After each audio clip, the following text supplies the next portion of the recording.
I was listening to a radio show yesterday, and a white supremacist MAGA called in and said, I want you to ask your next caller, how has the administration's policies negatively affected their life? And I called immediately. Amber Thurman didn't affect me. Adriana Smith didn't affect me. Women having increased sepsis rates don't affect me. Women losing their pregnancies in ICE detention facilities don't affect me. Parkland, Sandy Hook, Uvalde, etc. They haven't directly affected me. What's happening in Gaza hasn't directly affected me. The 14 million children starving in this country don't directly affect me. People that don't affect healthcare don't directly affect me. See, that's why it hit me yesterday. You're not people of faith. You sit in church for 1 hour on Sunday and you drive there after watching 28 hours of Fox News. And you go there with your F. Joe Biden flag and your Joe in the Ho t-shirt because, praise Jesus, right? Very on brand. And you sit there and you read from the Bible. I'm a person of faith. I've read the Bible. I believe in God. And you say there is no greater commandment than to love thy neighbor as thyself. That is the greatest commandment. And every time an election comes up, you ask yourself one question.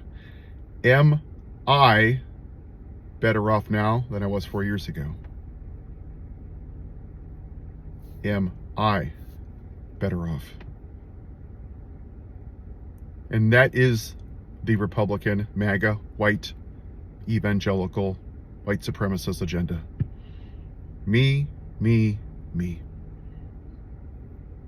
What good is it if my life is better if all of my fellow neighbors aren't? What good is that? It means you're selfish. You love thyself. You do not love thy neighbor. You claim to follow this Jesus guy who I happen to believe in, and if you don't, that's okay. It's a free country. It's free will. He put on the guards here. He sacrificed himself for people. He gave food to the hungry. He cured the sick, and he spoke about loving people, being kind, having empathy. And you don't. You see people suffering across this country, and your first thought is, how does it affect me? How can I judge them? And that's a damn shame.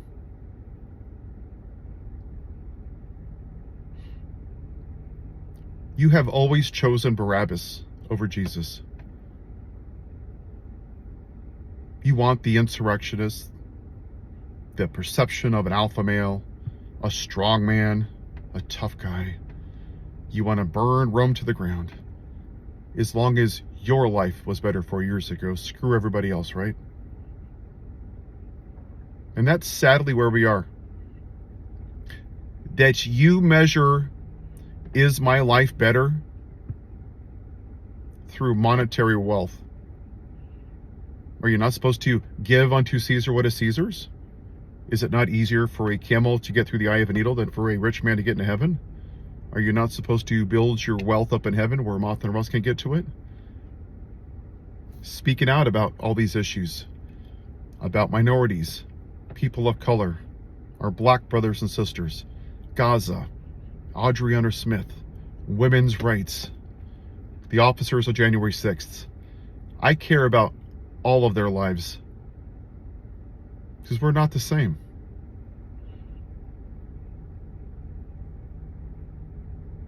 We're not. And it's a shame how many selfish people live in this country. It's truly heartbreaking. Isn't it funny that the people that claim to love Jesus and be the moral high bar, that pretend to be pro-life, don't give a damn about any but life except for themselves? You want to force Adriana Smith to be on a ventilator for months because you care so much about a heartbeat for the infant. But you don't care if that infant is unalived in a school from firearm violence. You don't care if that family goes into medical debt. You don't care if that child has clean water or clean air. You don't care if it has a house, and you sure in the hell don't care if it has a living wage. So can you spare us the crap that you're pro-life? You're not. The only person you care about is yourself. So maybe at some point you can actually read what the Bible says and follow it, instead of cherry picking it to push your white supremacist ideas. Because you're not people of faith, you're not Christians, you're nothing more than modern day Pharisees. Have a good day.